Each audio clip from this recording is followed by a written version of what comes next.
শাশুড়িরা যদি blog video বানাইতো তাহলে তারা কিভাবে ভয় দিত ওইটা বলি শুনেন।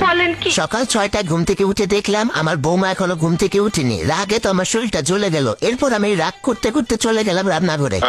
রান্নাঘরে গিয়ে কাজ কাম কিচ্ছু করলাম না, শুধু শুধু বাসনগুলোরে ধুমধাম করে ফেললাম, এখানে ওখানে আওয়াজ করলাম। তারপরও যদি দেখি নবাব জাতির ঘুম ভাঙে, কিন্তু ঘুমটা তার ভাঙেনি। এরপর হাতার নাম করে একটু বাইরে গেলাম। বাইরে গিয়ে যার যার সাথে আমার দেখা হলো সবাইকে বলে আসলাম যে আমার বৌমা এত বেলা হয়ে গেছে এখনো ঘুম থেকে উঠে নাই। এরপর চলে আসলাম বাড়ি এসে সোজা নিজের ঘরে গেলাম। মনে মনে ভাবলাম একটু ফোন করে সবাইকে জানিয়ে দেই যে আমার বৌমা এখনো ঘুম থেকে উঠেনি। এজন্য প্রথমে ফোন করলাম আমার মেয়েকে, সে ফোনটা ধরলো না। মনে হয় সারাদিন অনেক কাজ করে তো অনেক টায়ার্ড ছিল, এই জন্য এত সকালে ঘুম থেকে উঠতে পারে নাই। এরপর এক এক করে সবাইকে ফোন দিলাম, মাকে ফোন দিলাম, বোনকে ফোন দিলাম, আত্মীয় স্বজন যারা আছে সবাইকে ফোন দিলাম। ফোন দিয়ে সবাইকে এই সুযোগে জানিয়ে দিলাম যে আমার বৌমা এতটা বাজে এখনো ঘুম থেকে উঠে নাই। শ্বশুর শাশুড়ির প্রতি তার যে দায়িত্ব নাই এগুলো বলে দিলাম। এরপর আমি আর কি করব, টিভিটা চালিয়ে একটু টিভি দেখতে বসলাম।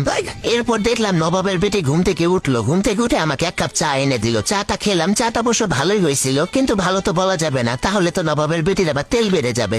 তারপর তাকে বললাম কি ব্যাপার, বাপের বাড়ি কোনোদিন চা বানায় খাও নয়, মনে হয় পানিটা তো ঠিক মতো ফোটাওই না। এরপর একে একে সে সংসারে সব কাজ শেষ করলো, আমি কোনো কাজই করলাম না। আমি শুধু তার পেছন পেছন ঘুরলাম আর তার কাজের যত খুঁত আছে এগুলো ধরলাম।